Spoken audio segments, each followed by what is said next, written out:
بسم اللہ الرحمن الرحیم۔ ناظرین، سرزمین ٹی وی کے پروگرام آگاہی کے ساتھ میں ہوں سفدر علی خان، اور میرے ساتھ آج بہت معزز اور پرنمبخش صحافی جناب ناصر نقوی صاحب ہیں۔ آپ کالم نگار، ضیاء نگار اور پاکستان کی ہسٹری میں بہت نمایاں مقام رکھتے ہیں صحافی کے طور پر۔ آپ نے پریس کلب کی ابتدا لاہور میں کی اور آج کل آپ اپنا ایک ٹی وی چینل بھی چلا رہے ہیں۔ تو آج ہم پاکستان کے جو اس وقت سیاسی حالات ہیں، جو میں گرما گرمی ہے اس وقت، جس میں شدت ہی آتی جا رہی ہے، کوئی ایسا موقع نہیں ہے ہمارے سیاستدانوں کے پاس جس میں وہ قوم کی رہنمائی کے لیے وقت نکال سکے۔ ایک دوسرے کے گریبان پر ہاتھ ڈالنا یہ آج وتیرہ بنا ہوا ہے۔ اب ایک ایجیٹیشن کی ہم گونج سن رہے ہیں کہ 24 تاریخ کو ایک پارٹی جو ہے وہ ایک دفعہ پھر اسلام آباد پر حملہ آور ہونے کا عندیہ دے رہی ہے۔ تو ان حالات کے متعلق میں جناب نقوی صاحب سے ان کا تجزیہ لوں گا۔ صدر صاحب بہت شکریہ، آپ نے مجھے مدعو کیا اس پروگرام میں۔ جی 24 نومبر کو ایک دفعہ پھر پی ٹی آئی جو ہے وہ اسلام آباد کا گھیراؤ کرنے کا ارادہ ظاہر کر رہی ہے، اور ان کا کہنا یہ ہے کہ یہ ہمارا ایک آخری حملہ ہوگا۔ تو کیا آپ سمجھتے ہیں کہ یہ بات درست ہے، اور کیا واقعی یہ ایٹماسفیئر یہ پیدا کرنے میں کامیاب ہو جائیں گے؟ پہلی بات تو یہ صدر صاحب کہ یہ آخری فائنل راؤنڈ نہیں ہے، اعلان ہے، لیکن اس کو آپ سیمی فائنل سمجھیں یا کوارٹر فائنل سمجھیں۔ یہ عادت ہے بانی چیئرمین کی کہ وہ اپنے آپ کو چیک کرتے ہیں، اپنی پارٹی کو چیک کرتے ہیں۔ اب اس وقت جو موجودہ صورتحال ہے اس میں ان کی پارٹی میں توڑ پھوڑ کا عمل چل رہا ہے، انہیں اس کو اکٹھا کرنے کے لیے یہ کال دی ہے، اور حکومت کو بھی پتہ ہے وجہ کیا ہے۔ اس کی وجہ یہ ہے کہ جو انہوں نے کہا ہے 5 رکنی کمیٹی بنائی ہے جو اس کو سب کو ہینڈل کرے گی، اس کو انہوں نے یہ بھی اختیار دیا کہ کال آن بھی وہی کریں گے، کال آف بھی وہی کریں گے۔ اس کا مطلب کہ آف کا راستہ ہے، جبکہ گنڈا پور صاحب یہ کہہ رہے ہیں کہ کفن باندھ کے ہیں، علیمہ خان کہہ رہی ہے باہر نکل ہے، قربانی کا وقت آ گیا، جنہوں نے پہلا پیغام دیا۔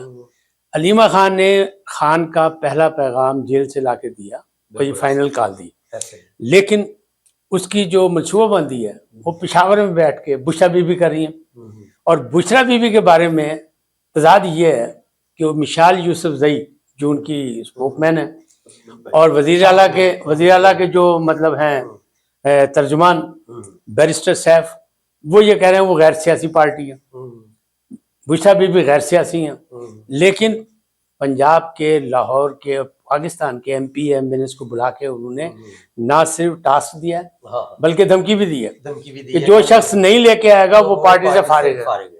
اور ایک اور اس میں بڑی مزیدار بات ہے کہ وہ یہ کہہ رہے ہیں کہ جو شخص پہلے گرفتار ہو گیا 24 سے وہ بھی نکال دیں گے۔ کیوں؟ کہ انہیں اپنے بندوں پہ بھی شک ہے کہ یہ شاید جان بوجھ کے اپنی گرفتاری دے دیتے ہیں تاکہ ساری چیزوں میں بچ جائے۔ اب مسئلہ کیا ہے؟ مسئلہ یہ فنڈز کی کمی ہے۔ عمران خان صاحب نے اپیل کی اوورسیز سے، انہیں چیک کرنا ہے کہ پیسہ کتنا آتا ہے، کیونکہ اگلی تحریک کی تیاری کرنی ہے۔ اب ان سب پہ کہا گیا ہے کہ قیام و طعام، رہنا سہنا، سردی سے بچاؤ، سموک سے بچاؤ، موسم بھی خراب ہے، اس کا سب انتظامات اسی بندے نے کرنے جو انہیں لے کے آئے گا۔ اب مثال کے طور پہ 90 اراکین قومی اسمبلی ان کے ہیں جو موجود ہیں فی الحال، ٹھیک ہے، پھر اس سے ڈبل کر لیں آپ یا اس کے برابر کر لیں ایم پی ایس کو کہا 5-5 ہزار لانے، ایم این ایس کو کہا 10-10 لانے، اور جو سیکرٹری جنرل ہیں اپنا پہلے اور بعد والے جو استعفیٰ دے چکے ہیں عمر ایوب خان ہیں، اور جو موجودہ ہیں اپنا سلمان اکرم راجہ صاحب اور شیر افضل مروت صاحب، یہ کہہ رہے ہیں کہ 3 لاکھ آدمی اگر آ جائے تو انقلاب آ جائے گا، بنگلہ دیش والا انقلاب۔ تو یہ غلط فہمی ہے، اگر 3 لاکھ ہو جائے، لیکن 3 لاکھ نہیں ہوگا، جبکہ پلاننگ ہے 1 کروڑ کی۔ آپ یہ دیکھیں 90 آدمی اگر 10-10 ہزار لائیں اور ساتھ میں ایم پی اے 5-5 ہزار لائیں تو یہ تو بہت بڑی ہے۔ تو یہ انہیں خود اپنے آپ کو امتحان میں ڈالتے ہیں۔ میرے حساب میں موجودہ صورتحال میں معاملہ ٹھیک نہیں ہے، اور رانا ثناء اللہ جو کہ ماضی کے حکیم رانا ثناء اللہ تھے، انہوں نے بھی چیلنج کر دیا ہے کہ جناب جو قانون کو ہاتھ میں لے گا اس کو ہم نہیں چھوڑیں گے، اس کا انتظام ہم نے کر لیا ہے۔ کیوں کہ آپ کہہ رہے ہیں پرامن احتجاج، یقیناً پرامن احتجاج جمہوریت کے عین مطابق ہے، حق ہے، لیکن جب آپ یہ کہہ رہے ہیں کہ کفن باندھ کے آئیں، گھر کہہ کے آئیں کہ ہم واپس نہیں آئیں گے، اس کا کیا مطلب ہے کہ آپ لڑنے مرنے بھیڑنے آ رہے ہیں؟ اور خان کا پیغام بھی ہے مار دو مر جاؤ، die and do and die. تو یہ کیا مسئلہ ہے؟ اس کا مطلب کیا ہے؟ اس کا مطلب یہ ہے کہ انہوں نے اپنے کارکنوں کو بھی امتحان میں ڈال دیا ہے، اپنے آپ کو بھی امتحان میں ڈال دیا ہے، اور فی الحال وہ چونکہ ایک لمبی جیل کاٹ رہے ہیں جو کہ لوگ کہتے تھے نہیں کاٹ سکیں گے، تو وہ اس کا کوئی حل چاہتے ہیں۔ دیکھیں شاہ صاحب، اس میں ایک یہ پوائنٹ بھی اٹھتا ہے کہ آپ دیکھیں کہ اس پارٹی نے ہر سلسلے میں ہر اپنے جو انہوں نے پروگرام دیا ہے، جب حکومت میں تھے، جب حکومت سے باہر آئے، اسے یو ٹرن انہوں نے ضرور لیا۔ ایک تو یہ ہمیشہ ایک راستہ کھلا رکھتے ہیں کہ جب چاہا اس کو بدل دیتے ہیں۔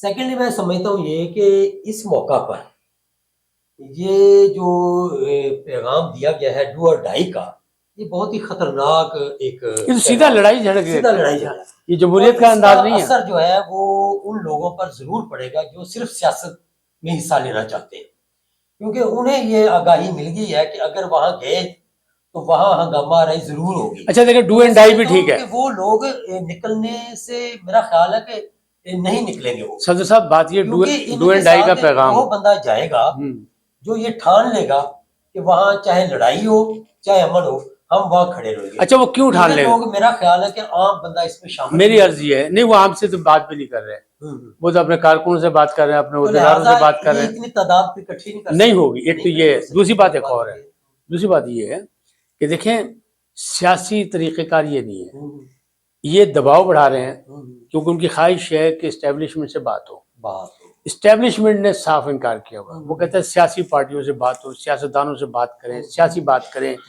مولانا فضل الرحمان صاحب نے بڑا اہم کردار ادا کیا تھا 26ویں ترمیم کے، وہ کھینچ تان کے ان کو پارٹی میں بھی لائے، گروپ میں بھی لائے، وہ کمیٹی میں بھی لائے، لا کے انہیں موقع دیا کہ آپ قومی دھارے میں آ جائیں۔ لیکن یہ ان کو بدقسمتی یہ ہے کہ جب پارلیمنٹ میں تھے تو پارلیمنٹ سے استعفیٰ دے دیا۔ اگر عمران خان صاحب سیاسی تھوڑا سی بھی ان کے اندر رمق ہوتی تو وہ جس وقت ان کے خلاف عدم اعتماد ہوا تھا، وہ اٹھ کے دوسری کرسی پہ بیٹھ جاتے اور کہتے میں اپوزیشن کروں گا۔ میں یقین سے کہتا ہوں کہ جو بھی ان کے پاس پلان ہے لڑائی مار کٹائی جھگڑے کا یا تنقید کا، اس میں نون لیگ اور پیپلز پارٹی کو نتھ ڈال دیتے ہیں۔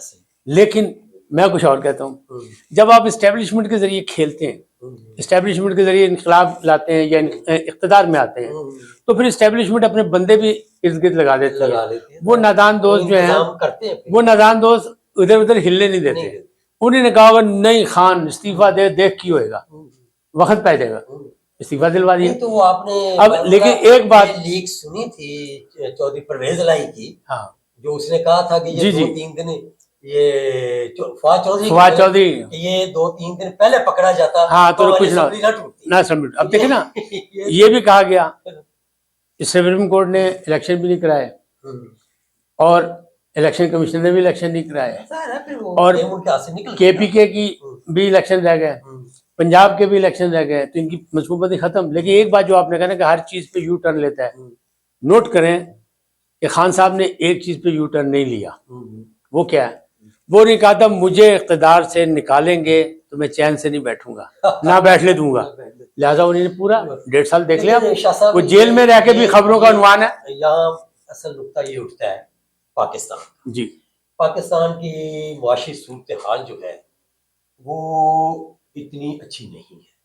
پہلے تو بالکل ہی دگرگن تھی، لیکن چلیں خدا کا شکر ہے کہ اب ہمارا 11 ارب ڈالر کا ریزرو بنا ہے، جس میں ہمارے جو ایک اعتماد ہے انویسٹرز کو وہ تھوڑا تھوڑا ان کو آیا ہے جی۔ لیکن یہ جو لڑائی جھگڑے کی فضا ہے، اس کا الٹیمیٹلی اثر تو عوام پر ہی آنا ہے، اور ان لوگوں پہ آنا ہے جو اس ملک میں انویسٹمنٹ کرنا چاہتے ہیں، یہاں کے نوجوان پر آنا ہے جو اپنا مستقبل اس ملک کے ساتھ اس کا وابستہ ہے۔ ملک نے ٹھیک ہونا ہے تو ان کا مستقبل بھی ٹھیک ہونا ہے۔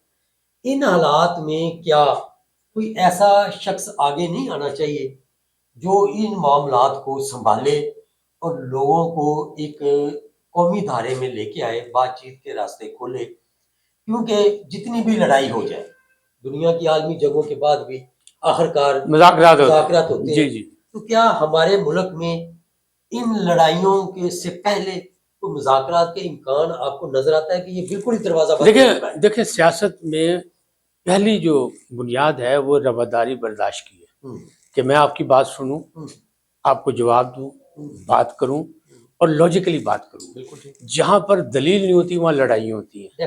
یہاں دلیل نہیں ہے، یہاں صرف یہ ہے کہ ہم نے بات کرنی ہے طاقتوروں سے، ہم نے بات کرنی ہے اسٹیبلشمنٹ سے. کیوں کہ اسٹیبلشمنٹ تیار کر کے اقتدار تک لائی تھی، اب ان کو دوسرا راستہ نظر نہیں آ رہا. بات وہ عوام کی کرتے ہیں کہ قوم نے ہمیں، میں مقبول لیڈر ہوں. جب آپ مقبول لیڈر پھر کیا مسئلہ ہے؟ کوئی مسئلہ نہیں ہے. پھر بیچ میں آئے، پھر وہاں پہ آپ دیکھیں پارلیمنٹ کے اندر آپ کرسیاں چلائیں، لڑائی کریں، پوری دنیا میں ہوتی ہے، وہ کریں، وہ آپ کا حق ہے، کوئی نہیں روکے گا، نہ آپ پہ کوئی مقدمہ بنے گا. لیکن آپ باہر جب کرتے ہیں پارلیمنٹ سے باہر، تو پھر یہ مسئلہ جو ہے لوگوں کے حقوق. اب دیکھیں نا ایک اور بات ہے، ماضی کو اگر آپ تلاشی لیں، سیاسی تلاشی، تو اس میں آپ کو نظر آئے گا کہ چاہے چھوٹی پارٹی ہو چاہے بڑی پارٹی ہو، چاہے چھوٹا لیڈر ہو چاہے بڑا لیڈر ہو، ٹھیک ہے، جب وہ جیل میں جاتا تھا تو اس کے پیچھے پارٹی جاتی تھی، بالکل قانونی معاونت اس کی جاتی تھی. یہاں بڑے بڑے لیڈر جو ہیں، یعنی فرنٹ لائن کے لیڈر جو ہیں، یاسمین راشد جیسے یا اعجاز چودھری جیسے سینیٹر، کسی نے ان کا حال نہیں پوچھا. شیر افضل مروت کہہ رہے ہیں مجھے میٹنگوں میں نہیں بلاتے ہیں. یا اپنی میری تیری چل رہی ہے، تو جہاں میری تیری ہوگی وہاں کیسے کوئی تحریک کامیاب ہو سکتی ہے؟